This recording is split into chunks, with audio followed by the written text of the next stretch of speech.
Te damos la bienvenida de parte de nuestra querida iglesia Palabra de Vida. Es nuestra oración que la palabra de Dios haga su trabajo de transformación y bendición en tu vida. Para más información, consulta nuestra página web. Gracias.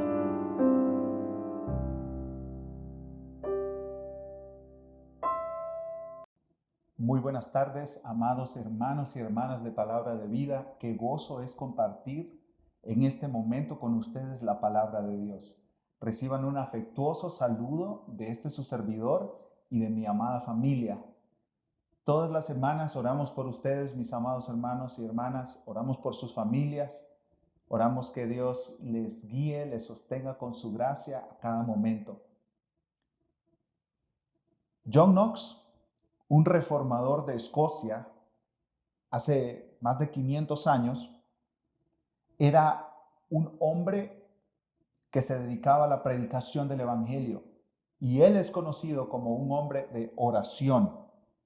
Y tenía que serlo, porque no había otra manera en que él llevara a cabo su ministerio pastoral y su ministerio de reforma de la iglesia en Escocia. Él sabía que no podía seguir adelante en su vida sin oración. Él sabía que no podía seguir adelante en su ministerio sin oración. Por eso, él era conocido como un hombre que luchaba con Dios en oración. Y no solamente él oraba, sino que pedía a sus amigos que oraran por él y por la iglesia local. Escribió una carta a su amigo Juan Calvino en la cual le decía: el Dios que es dueño de esta causa, la causa de la reforma protestante, vendrá a ayudarnos porque somos suyos. Recuérdanos en tus oraciones. Eso es lo que John Knox le pedía a su amigo Juan Calvino. Spurgeon dijo que el evento más importante en la historia de Escocia fue cuando John Knox subió a su lugar de oración para interceder a Dios por esa nación. Eso dijo Spurgeon, que ese fue el evento más importante en la historia de Escocia. Había una reina enemiga del Evangelio en Escocia, la reina María Estuardo. Ella era una reina católica opuesta totalmente a la reforma protestante. Podemos decir que la reina María y John Knox no se llevaban muy bien. Ella dijo, escucha esto: temo más a las oraciones de John Knox que a un ejército de 10,000 hombres. Lo repito, esto lo dijo esta reina. Temo más a las oraciones de John Knox que a un ejército de 10,000 hombres. ¿Qué dirían de nosotros? ¿Qué dirán de nosotros en el futuro? Si Jesucristo no viene de aquí a 500 años, ¿qué dirán de este servidor, Daniel Puerto? ¿Que soy un hombre de oración? ¿Qué dirán los enemigos del Evangelio? ¿Que temen a nuestras oraciones? ¿Somos hombres y mujeres de oración, amados hermanos y hermanas? Palabra de Vida, ¿somos una iglesia de oración? ¿Qué dicen de ti tus hijos, tu esposa, tu esposo? ¿Que eres una persona de oración? ¿Pueden decir que vivimos una vida de dependencia de Dios que se refleja en una vida de oración? Al profeta Daniel en el Antiguo Testamento lo acusaron porque no dejó de orar aún bajo amenaza de muerte. A Jesucristo sus discípulos se le acercaron y le dijeron: Jesús, enséñanos a orar. ¿Por qué? Porque miraban la vida de Jesús, que era una vida de oración. La oración es un privilegio que no tiene precio. Y también es una necesidad para el creyente. Orar es tan importante para el creyente como respirar es para cada ser humano. Orar es tan importante para el creyente como respirar es importante para el ser humano. Pero todos nos quedamos cortos en nuestra vida de oración, ¿no es cierto, mis amados hermanos y hermanas? Tenemos que confesar eso. No sabemos cómo orar, no sabemos qué pedir. Cuando lo sabemos, no lo hacemos. Por eso la palabra de Dios nos dice que no tenemos porque no pedimos. Y cuando pedimos, pedimos mal. Por eso no tenemos lo que queremos. No sabemos cómo perseverar en la oración. Tal vez nos identificamos con este hombre llamado Rubén Torri. Él nos cuenta su experiencia acerca de la oración con estas palabras. Escucha su testimonio. Él dice: fui educado para orar. Me enseñaron a orar tan temprano en la vida que no recuerdo quién me enseñó a orar. Pero la oración era en gran medida una formalidad. Había poco pensamiento real de Dios, ningún acercamiento real a Dios. E incluso después de haberme convertido, sí, incluso después de haber entrado al ministerio pastoral, dice este hombre, la oración era en gran medida una formalidad. ¿Qué significa una formalidad? Un deber, algo que nosotros hacemos porque debemos hacerlo, nada más. Pero llegó el día, dice él, en que me di cuenta de lo que significaba la verdadera oración. Me di cuenta de que la oración es tener una audiencia con Dios. Venir realmente a la presencia de Dios y pedir y obtener cosas de Él. Y la comprensión de este hecho transformó mi vida de oración, dice Torri. Antes de eso, la oración era un mero deber. Y a veces un deber muy molesto. ¿Te identificas con Rubén Torri? Y a veces dice un deber muy molesto. Pero desde entonces, la oración no ha sido simplemente un deber, sino un privilegio. Uno de los privilegios más apreciados de mi vida. Antes, el pensamiento que tenía era: ¿cuánto tiempo debo dedicar a la oración? Ahora, el pensamiento que me posee es: ¿cuánto tiempo puedo dedicar a la oración sin descuidar los demás privilegios y deberes de la vida? El deseo de los pastores de Palabra de Vida, mis amados hermanos, es que lleguemos a compartir el pensamiento de este hombre, de Rubén Torri. El deseo de los pastores de esta iglesia es que contemos las horas para llegar a la presencia de Dios, que anhelemos estar en la presencia de Dios, que seamos una iglesia, que seamos familias, que seamos individuos, que seamos cristianos, que anhelemos estar en la presencia de Dios. Y cuando estemos en la presencia de Dios en oración, de rodillas o sentado en nuestro lugar privado de oración, cuando estemos ahí, cuando estemos como iglesia orando públicamente a Dios, no querer terminar. Ese es el deseo de los pastores de Palabra de Vida. ¿Por qué? Queremos pasar tiempo en oración porque es nuestro privilegio y también es nuestra gran necesidad acercarnos a Dios. Pero necesitamos ser instruidos acerca de la oración. ¿Y qué mejor modelo que Jesucristo? ¿Qué mejor maestro para que aprendamos a orar que Jesús nuestro Salvador? Y en Mateo capítulo 6 encontramos una enseñanza muy útil y práctica acerca de la oración. Cristo nos enseña acerca de cómo no orar y nos enseña cómo orar. En las próximas semanas estaremos yendo a través de la oración conocida como la oración modelo o la oración del Padre Nuestro o la oración de los discípulos, como le queramos llamar, porque queremos afianzarnos en la verdad de que la oración es clave para la vida cristiana. La oración es clave para la iglesia Palabra de Vida. No importa en qué momento escuches esto, mi amado hermano, la oración es clave para la vida cristiana. En los momentos cuando estamos bien y las cosas están yendo bien, debemos orar. Estamos llamados a orar, tenemos el privilegio de orar, y cuando las cosas están yendo mal, no como esperábamos, tenemos que orar. Tenemos el privilegio, el llamado y la necesidad de orar en todo momento. Hoy dividiremos nuestro estudio, nuestro tiempo en dos partes.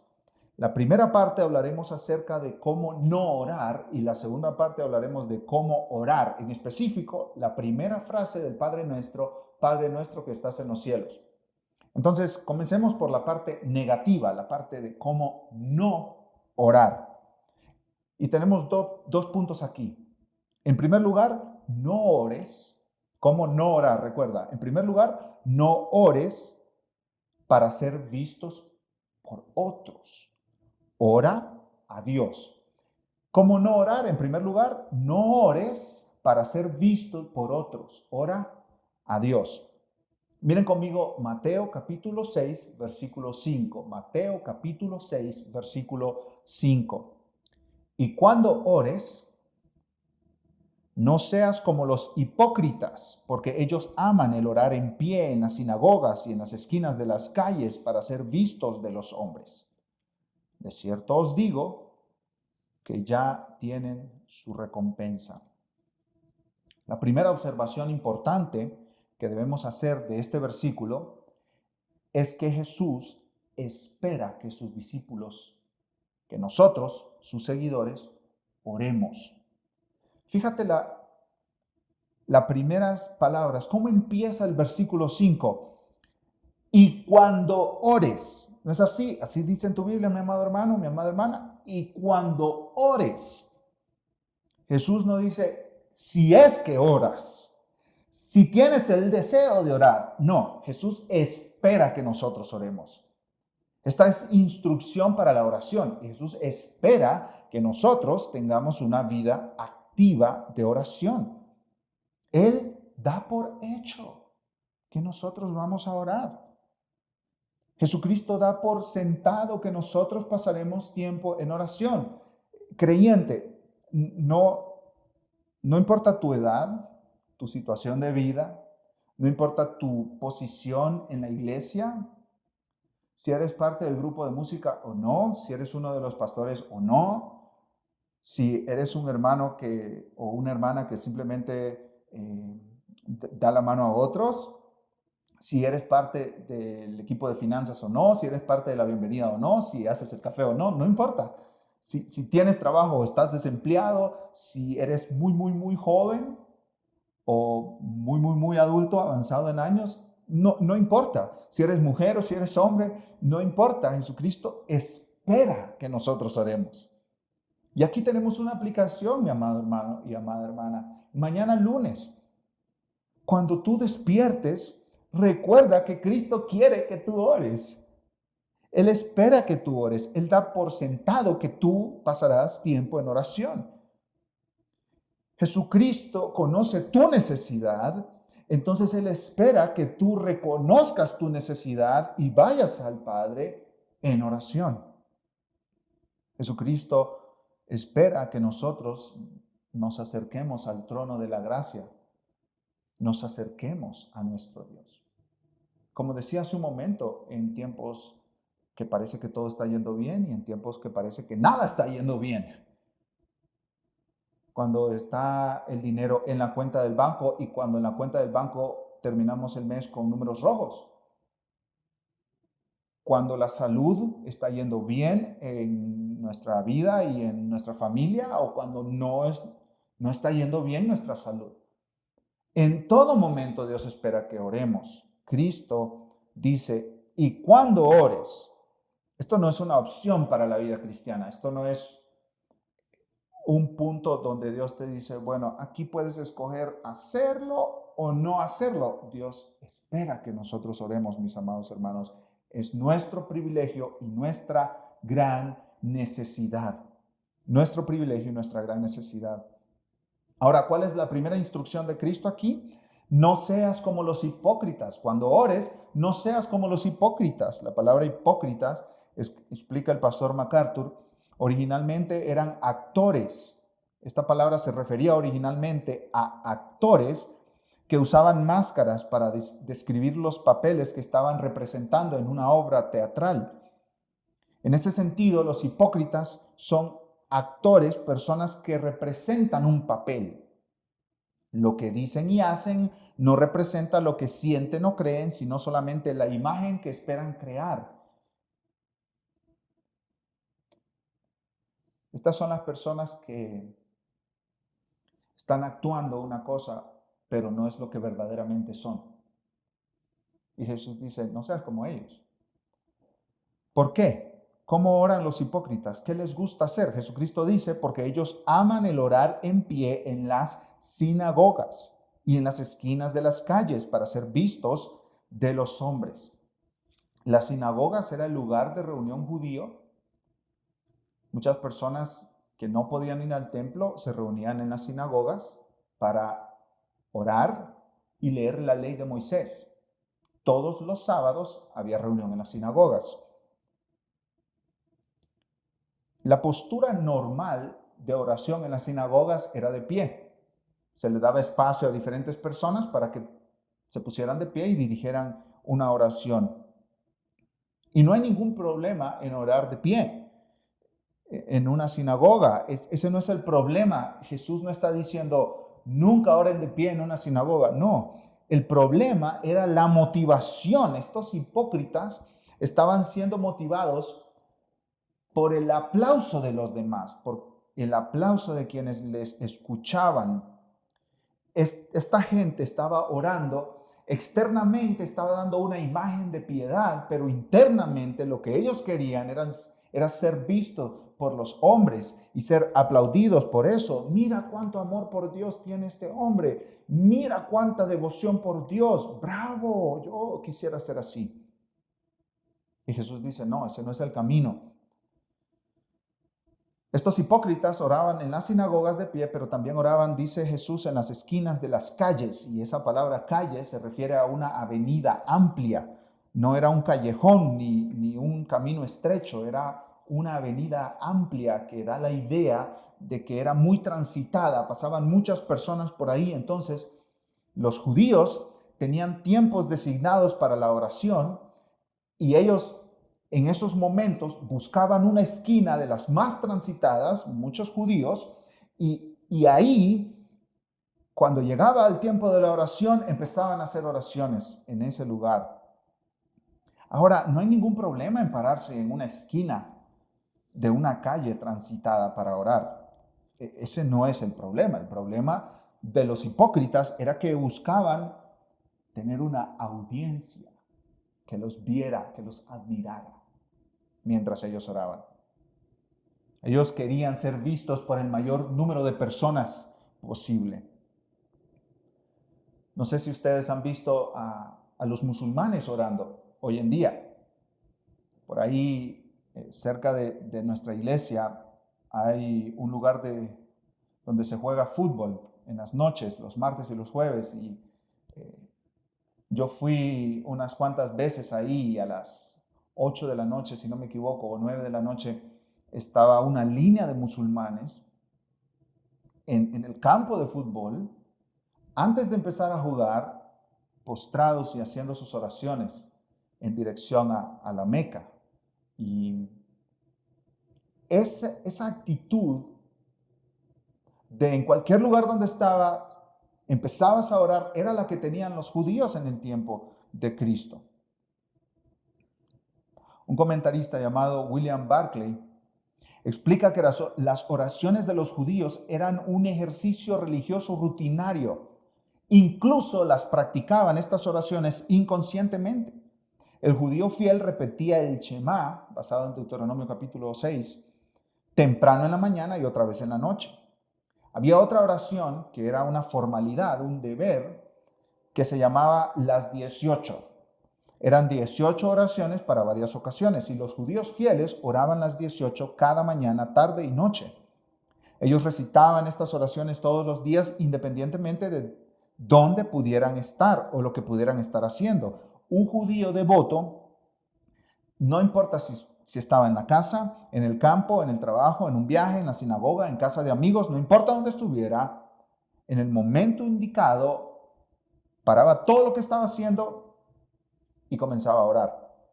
Los momentos más comunes eran las 9 de la mañana, las 12 del mediodía y las 3 de la tarde. 3 veces al día tenían la oportunidad concreta para mostrar su piedad exagerada. Este es el punto, mostrar su piedad exagerada. Jesús dice que estas personas aman el orar, pero hay un problema. Ellos no aman la oración ni aman al Dios a quien supuestamente le están hablando. John Stott dice que ellos se aman a sí mismos y aman la oportunidad de la oración pública para exhibirse. detrás de esta aparente piedad, son hipócritas, recuerdan, están actuando algo que no tienen de verdad, que no son de verdad.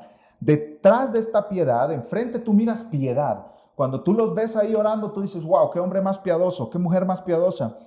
Pero detrás de eso hay orgullo, hay vanagloria, un sentimiento de superioridad. Yo sí oro, no como estos impíos.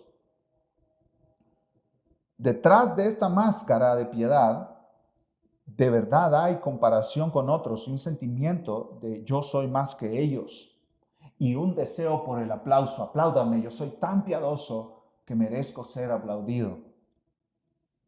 Y Jesús añade, de cierto os digo, amén. Esa es la palabra en el idioma original, en el griego, amén. Esto es verdad, dice Jesús. Ya tienen su recompensa. ¿Cuál es la recompensa de estos hombres? Ellos quieren que les amen, les admiren, les aplaudan. Esa es la recompensa, el aplauso del ser humano. Esa es la recompensa. Entonces Jesús corrige esta actitud. Y vayan conmigo al versículo 6, por favor. Mateo 6, versículo 6. Mas tú cuando ores, entra en tu aposento y cerrada la puerta, ora a tu Padre que está en secreto, y tu Padre que ve en lo secreto te recompensará en público. Pero tú, los hipócritas hacen eso, pero tú, esta es una instrucción que corrige el error de los hipócritas. Yo quiero recordarles, mis amados hermanos, que en el tiempo de Jesús, los fariseos y escribas y todos estos religiosos eran el ejemplo a quienes el pueblo miraba para seguir. En otras palabras, el pueblo decía, yo quiero ser como ellos, yo quiero ser como ellos. Y Jesús dice en estos versículos, no sean como ellos, no sean como ellos, no hagan eso que ellos hacen. Eso no está bien, eso no es piedad, eso no agrada a Dios. Pero tú, más tú, cuando ores, entra en tu aposento. El aposento era un lugar apartado de la casa, quizá un almacén o una habitación cerrada. En algunos comentaristas dicen que en estos aposentos guardaban cosas valiosas. Y Jesús dice, cuando ores, busca el lugar más privado posible para estar con Dios. Tú y Él. Vea la presencia de Dios. Aquí hay algo muy importante que aclarar, mis amados hermanos. Jesucristo no está prohibiendo la oración pública. Esto es muy importante porque cuando tú lees este versículo, cuando tú ores, entra en tu aposento. Quizá viene a nuestra mente la idea de, ¿y entonces por qué se ora en la iglesia? ¿O por qué se ora en las reuniones de oración? Está como raro esto. Jesús dice, cuando ores, métete en un lugar secreto. Bueno, nosotros podemos ver en el Nuevo Testamento que Jesús oró en público. Varias veces, cuando multiplicó los panes y los peces, oró dando gracias a Dios en público, en frente de miles de personas. Jesús oró en frente de sus discípulos muchas veces. Jesús oró tanto en privado como en público. Dios nos manda que en la reunión de adoración dominical de la iglesia, cuando nos reunimos como iglesia local, Él quiere que se ore. Primera de Timoteo capítulo 2 dice que oren por todos los hombres, especialmente los que están en eminencia, los gobernadores, los que gobiernan. Si Dios no está prohibiendo en este versículo la oración pública, entonces, ¿cuál es el principio que podemos aprender de sus palabras aquí? Bueno, este versículo es como que Jesús nos dijera, acércate a la presencia de Dios. No ores para los hombres. Cuando ores, entra conscientemente a la presencia de Dios. No ores para que la gente te admire, te escuche. No ores para sorprender a otros con frases bíblicas, oraciones extensas y palabras raras. No, ora a Dios, busca a Dios, ten un encuentro con Dios, ya sea en privado o en público. Entra conscientemente a la presencia de Dios. Preséntate delante del trono de la gracia, conscientemente. Y aquí hay una aplicación para nosotros, mis amados hermanos. Después de la iglesia, cuando vayas a comer, ya sea en tu casa, con algunos hermanos de la iglesia, visitando a algunos amigos o en un restaurante, tú vas a orar por la comida, ¿no es cierto? No ores por orar, mi amado hermano. Cuando tú oras, estás entrando a la presencia de Dios de una manera especial. No oremos como una mera formalidad. Bueno, la comida llegó, ¿no? Hay que orar, debemos orar. Bueno, ni modo, no. Siéntate a la mesa con los tuyos y expresa gratitud porque esa comida que está ahí viene de Dios. Dios te la dio. No ores para que otros te escuchen o por compromiso. No, ora, mi amado hermano, expresa una oración a Dios en la presencia de Dios. Eso es lo que Cristo está diciendo. Porque estos hipócritas se ponían ahí en público y empezaban a hablar como si estuvieran orando, pero ellos no estaban hablando con Dios. Ellos no tenían una conciencia de hablar con Dios. Si un actor reconocido, un deportista reconocido, un gobernador o incluso el presidente de la nación nos invita a su presencia, hermanos, nosotros estaríamos ahí totalmente concentrados en la conversación con esa persona. Dios es más grande que cualquier ser humano en este planeta Tierra. Y Él nos invita a su presencia. Oremos conscientes de su presencia. Entonces, en primer lugar, mis amados hermanos, ¿cómo no orar? Jesucristo nos dice cómo no orar. Y Él dice, no ores para ser visto por otros, ora a Dios. En segundo lugar, veamos, no ores sin sentido. Ora con palabras sinceras y de corazón. Repito, en segundo lugar, ¿cómo no orar? No ores sin sentido. Ora con palabras sinceras y de corazón. Mira conmigo el versículo 7. Y orando, no uséis vanas repeticiones, como los gentiles que piensan que por su palabrería serán oídos. Este es otro error en la oración. Esta es otra manera como no orar, usando vanas repeticiones. Estas vanas repeticiones son verborreas sin sentido. Literalmente Jesús está diciendo, cuando ores no balbucees. En las religiones, en muchas religiones del mundo a lo largo de la historia y en la actualidad,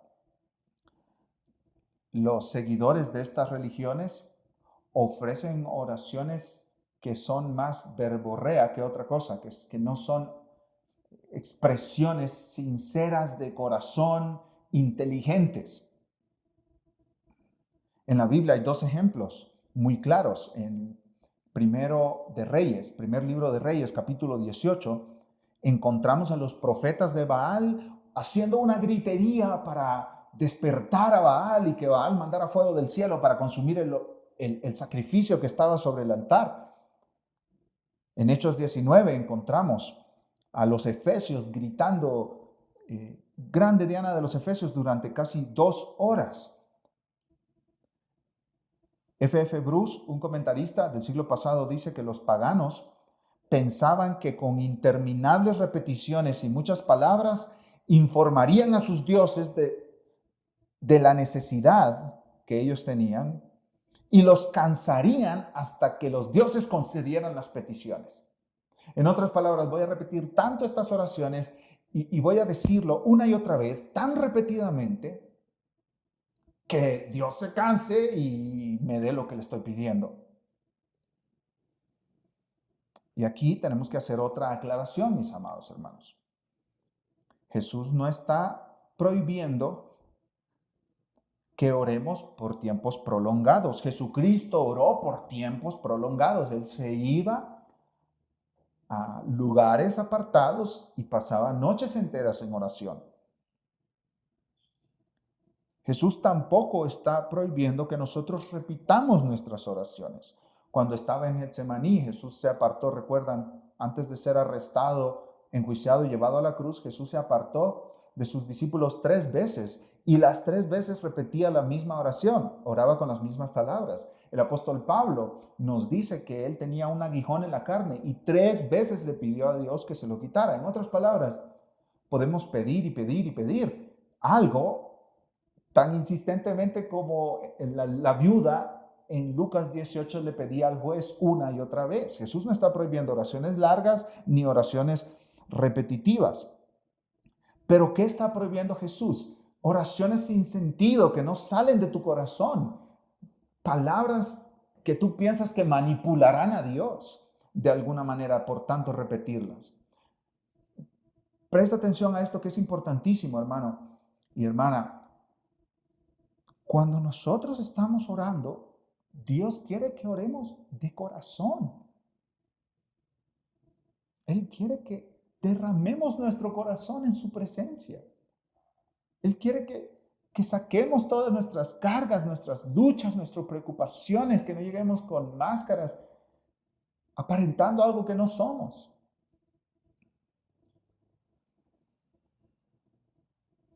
Dice un comentarista llamado D.A. Carson que los discípulos de Jesús deben evitar las oraciones repetitivas y sin sentidos ofrecidos, escucha esto, bajo la idea errónea de que la mera longitud hará que las oraciones sean eficaces. A veces una oración corta basta, como la del publicano cuando fue al templo a pedir la misericordia de Dios. Una oración corta, sencilla. A veces es necesario hacer oraciones extensas, larguísimas, porque eso requiere nuestra situación. Pero ni una oración corta, ni larga, ni mucha verborrea, ni balbuceos, ni oraciones sin sentidos obligará a Dios a escucharnos y a respondernos positivamente. Hay un comentarista de hace cientos de años, John Broadus, y él dice que muchos budistas hacen girar ruedas que contienen oraciones escritas, creyendo que cada giro de la rueda envía esa oración a su Dios. Los católicos romanos prenden veladoras de oración con la creencia de que sus peticiones seguirán ascendiendo de modo repetitivo hacia Dios mientras la veladora está encendida. Los católicos romanos usan rosarios para contar oraciones repetidas de Aves Marías y Padres Nuestros. Ciertos grupos carismáticos en nuestra fecha, en nuestra época, repiten las mismas palabras o frases una y otra vez, hasta que llega el punto en lo que lo que dicen degenera en confusión y oración que no puede ser entendida. Y nosotros los evangélicos, explica el pastor MacArthur, no nos quedamos atrás. A veces repetimos las mismas oraciones que no vienen de corazón, que no tienen ningún sentido en el tiempo de la comida o en reuniones de oraciones. No sabemos lo que estamos diciendo ni lo que estamos pidiendo. Ofendemos a Dios, mis amados hermanos, cuando no entramos conscientemente a su presencia. Ofendemos a Dios cuando no oramos de corazón en su presencia. Ofendemos a Dios cuando no oramos palabras sinceras, peticiones que nazcan de nuestro corazón. Hermanos, recordemos lo que hablábamos el punto anterior. La oración es hablar con Dios, hablar con el soberano del universo. Y Cristo corrige esta actitud y dice, no os hagáis pues semejantes a ellos. Versículo 8, Mateo 6:8. No os hagáis semejantes a ellos, porque vuestro Padre sabe de qué cosas tenéis necesidad antes que vosotros le pidáis. ¿Qué nos dice Jesús en este versículo, mis amados hermanos? No imites a estas personas, no las imites, no imites lo que ellos hacen. Usan balbuceos, repeticiones sin sentido, palabras que no nacen de corazón, oraciones memorizadas. No uses ese tipo de oración, no vivas en ese tipo de oración. Eso ofende a Dios. Más bien ven a Dios, no como alguien a quien tienes que convencer, como a un ogro, a quien tienes que cambiar o un mal jefe, a quien tienes que convencer para que te dé algo. No, llega a Dios como tu Padre.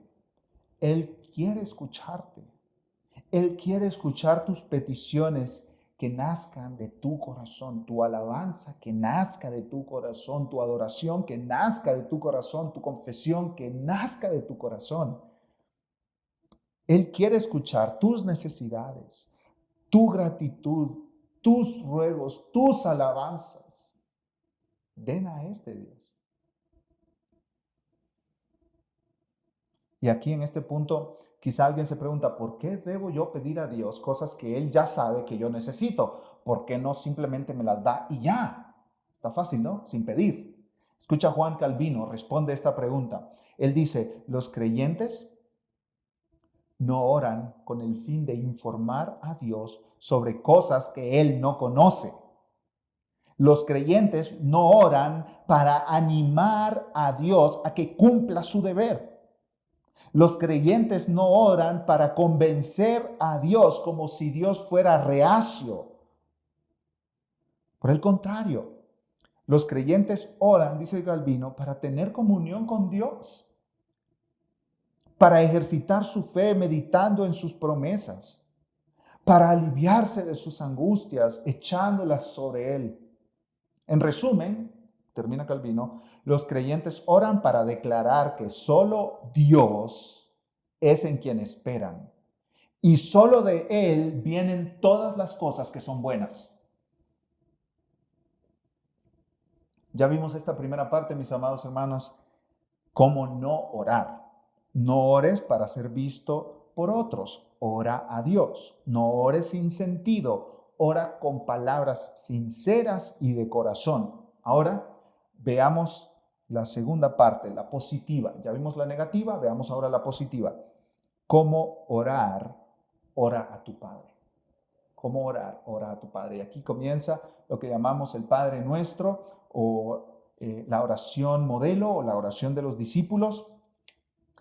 En las próximas semanas estaremos estudiando cada frase en particular. Hoy terminaremos nuestro tiempo juntos, mis amados hermanos, viendo esta frase, Padre nuestro que estás en los cielos.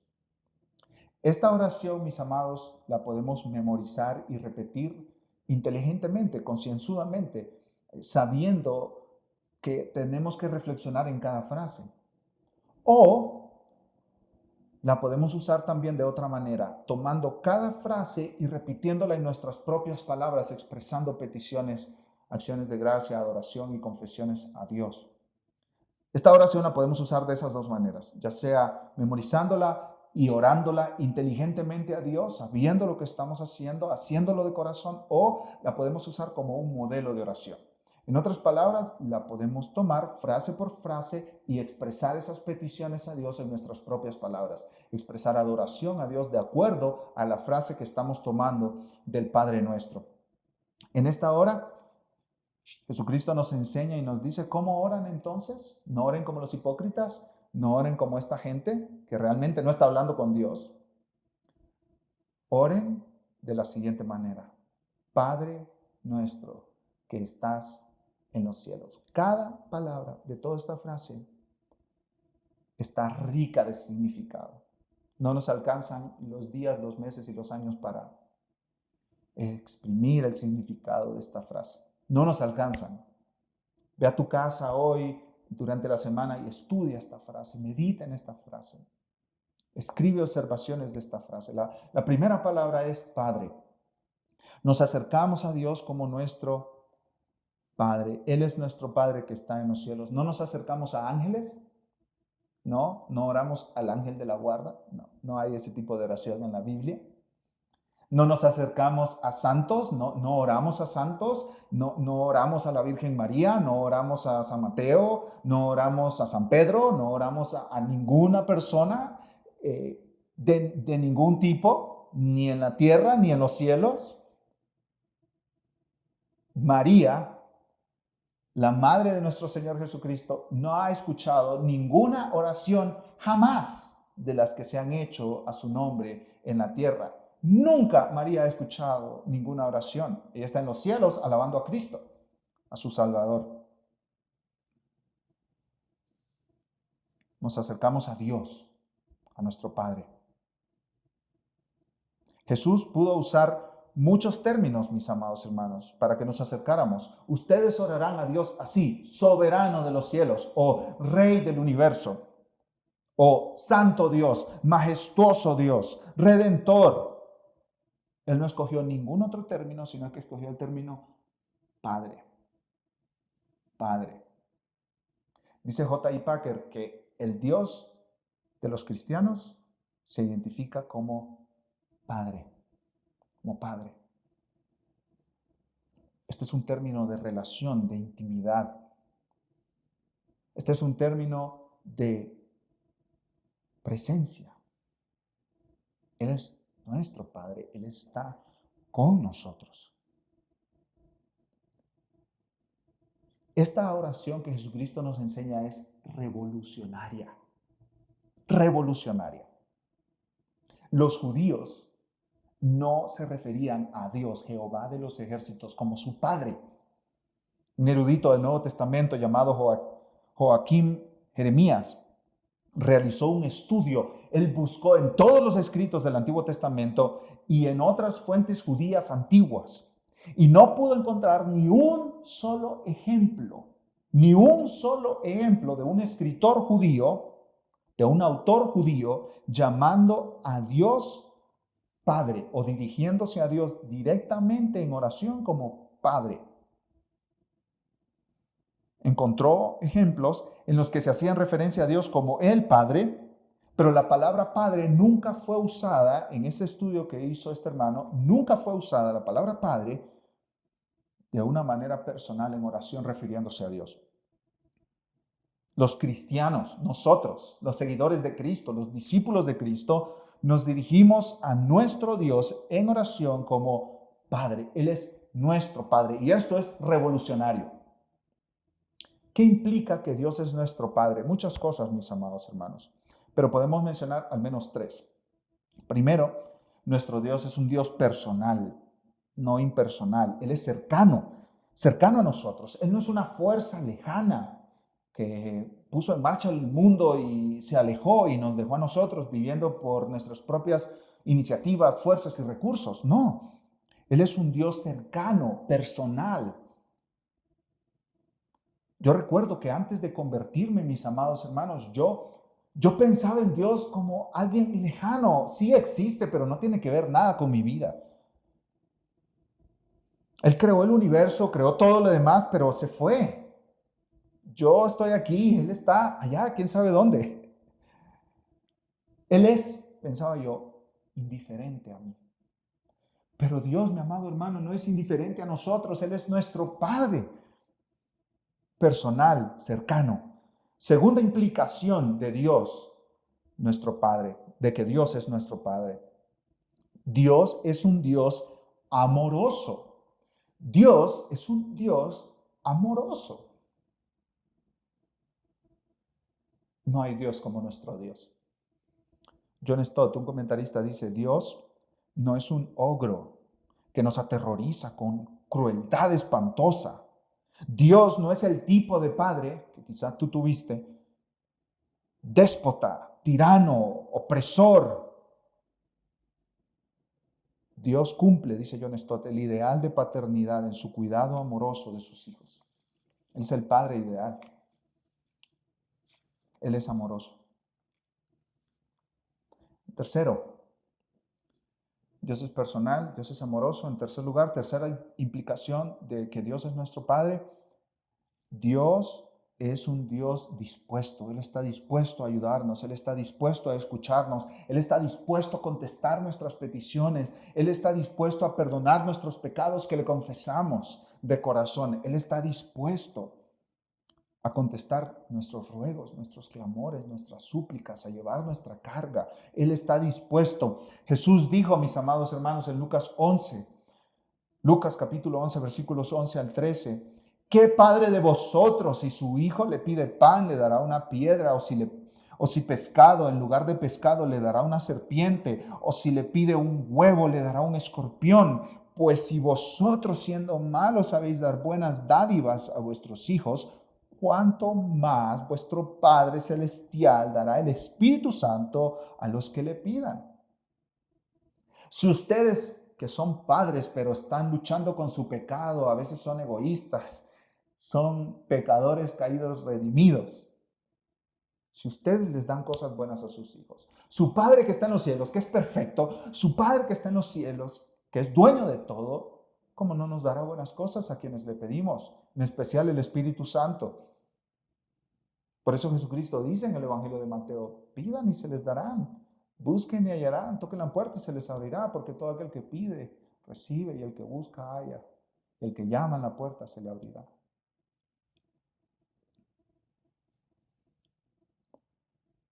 Craig Blomberg, un comentarista, escribe que los cristianos deberían considerar a Dios tan accesible como el Padre humano más amoroso. ¿Miras a Dios así, mi amado hermano? ¿Miras a Dios como Padre, como tu Padre, como un Padre amoroso, lleno de compasión, lleno de misericordia, lleno de amor, dispuesto a escucharte, cercano a ti? ¿Cómo miras a Dios? ¿Cómo consideras a Dios? Un puritano, William Perkins, dice: ningún padre tiene tanto afecto tierno hacia sus hijos naturales como el Señor nuestro Dios lo tiene hacia sus hijos en Cristo. Busca en la tierra al Padre más amoroso, más generoso, más dispuesto a ayudar a sus hijos. Búscalo en Palabra de Vida, búscalo en toda la ciudad de Tampa, búscalo en todo el país de Estados Unidos, búscalo en todo el mundo. El Padre más adinerado, el Padre que tiene la mayor cantidad de recursos y que está tan dispuesto porque ama tanto a sus hijos, búscalo por todo el mundo y nunca encontrarás un Padre tan benevolente, tan bueno, tan lleno de gracia, de amor, de misericordia, de generosidad, compasivo, perdonador, como el Padre que nosotros tenemos en los cielos. Qué privilegio ser hijos de este gran Rey. Tenemos el mayor privilegio del universo, mis amados hermanos, y somos hijos de Dios no por nuestros méritos, no porque somos los más lindos y guapos y hermosos del mundo. No. Si por eso fuera, hermanos, ya estuviéramos condenados. No es que somos buenas personas y Dios nos dijo: vente tú a mi familia. No, de ninguna manera. Somos hijos porque Él nos adoptó dentro de su familia por la obra de Cristo. Somos hijos de Dios porque Cristo en la cruz, nuestro hermano mayor, pagó el precio por nuestra condenación. Íbamos al infierno, íbamos a la condenación eterna, pero Cristo pagó el precio por nosotros. Y estamos vestidos de la justicia de Cristo, estamos vestidos de la perfección de Cristo. No todas las personas en este mundo son hijos de Dios. No te equivoques. En Juan, capítulo 1, versículo 12, Cristo dijo que solamente los que creen en su nombre tienen la potestad de ser hechos hijos de Dios. Y aquí quiero hablarte a ti específicamente que no te has arrepentido de tus pecados, que sigues abrazado de tu maldad, que estás lejos de Dios, que no has confiado en Cristo para tu salvación. Yo quiero hablarte a ti, quiero rogarte que vengas a Cristo hoy, que mires a la cruz, mira la obra de Cristo. Él pagó por tu maldad, por tu culpa, por tu pecado, por tu rebeldía, por toda tu suciedad e inmundicia de pecado. Él la pagó en la cruz. Él cargó el precio por tu maldad. Si tú no estás cubierto por la justicia de Cristo, estás aún en tus pecados. Si tú estás aún en tus pecados, estás bajo condenación. No eres hijo de Dios. No se te ha dado el poder de ser hecho hijo de Dios. Estás separado de Dios. No estás sentado a la mesa como un hijo de la familia. Estás alejado. Eres hijo de Satanás.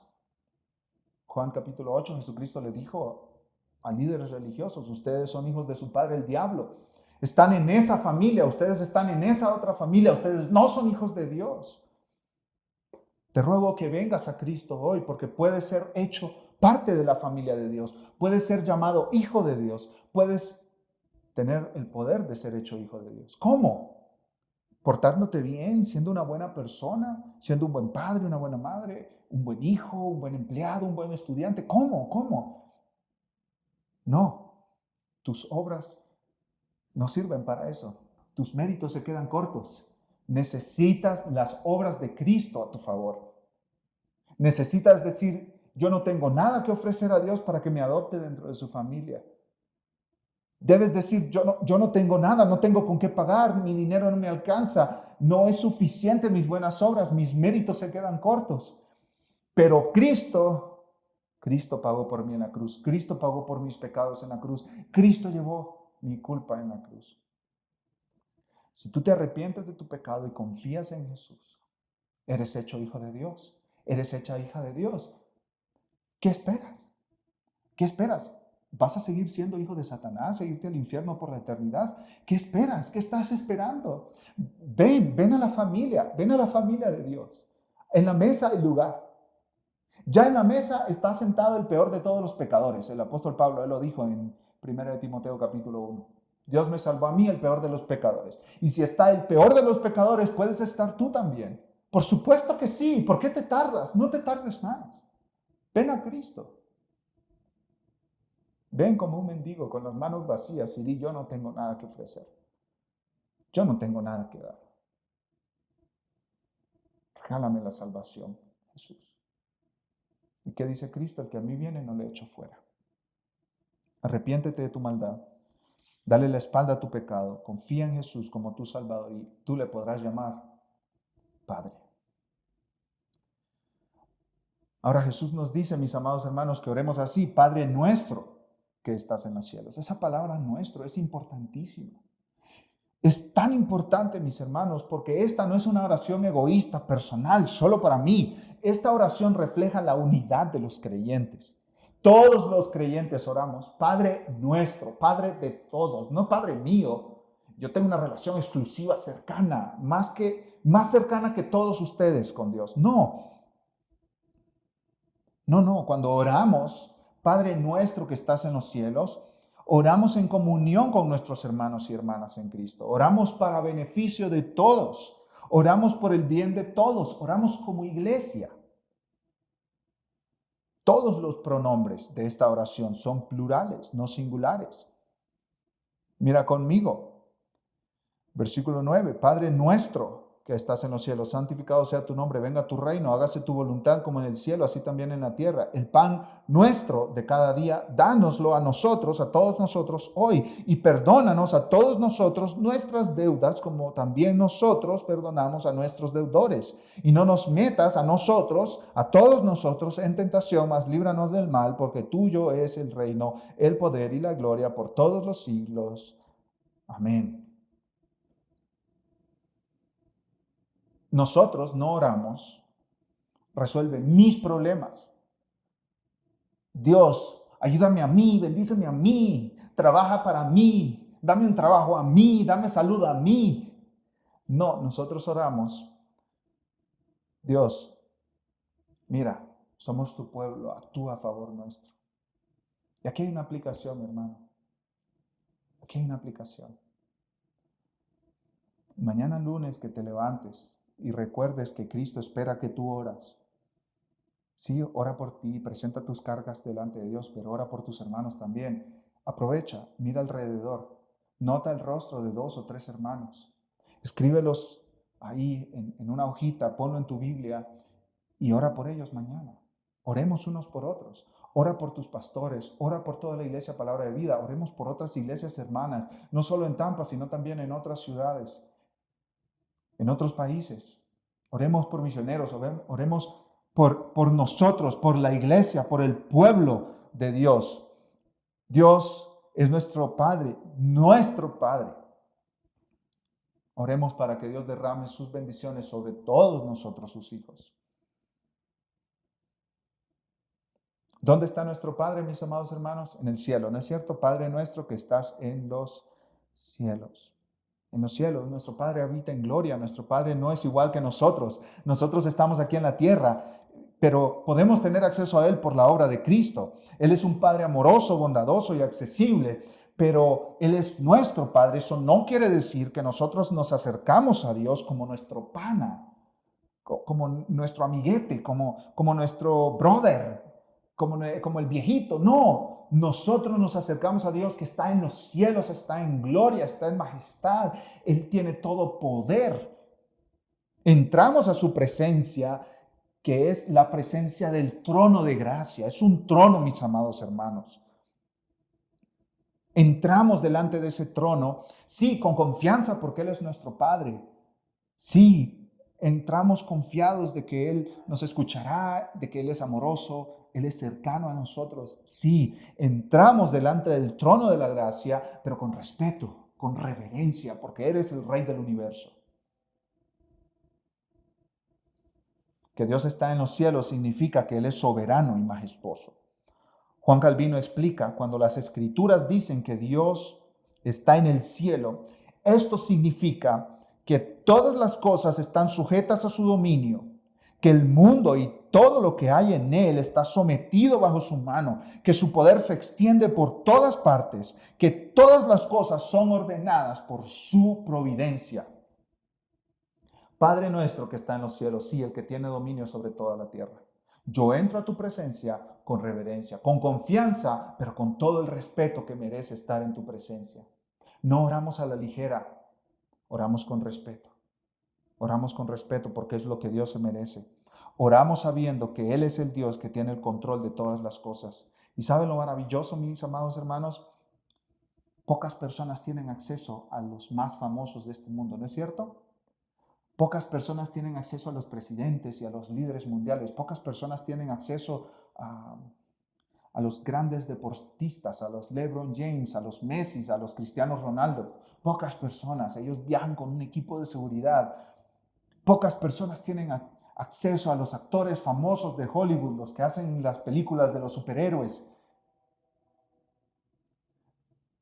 Pero al ser más importante del universo, nosotros tenemos acceso.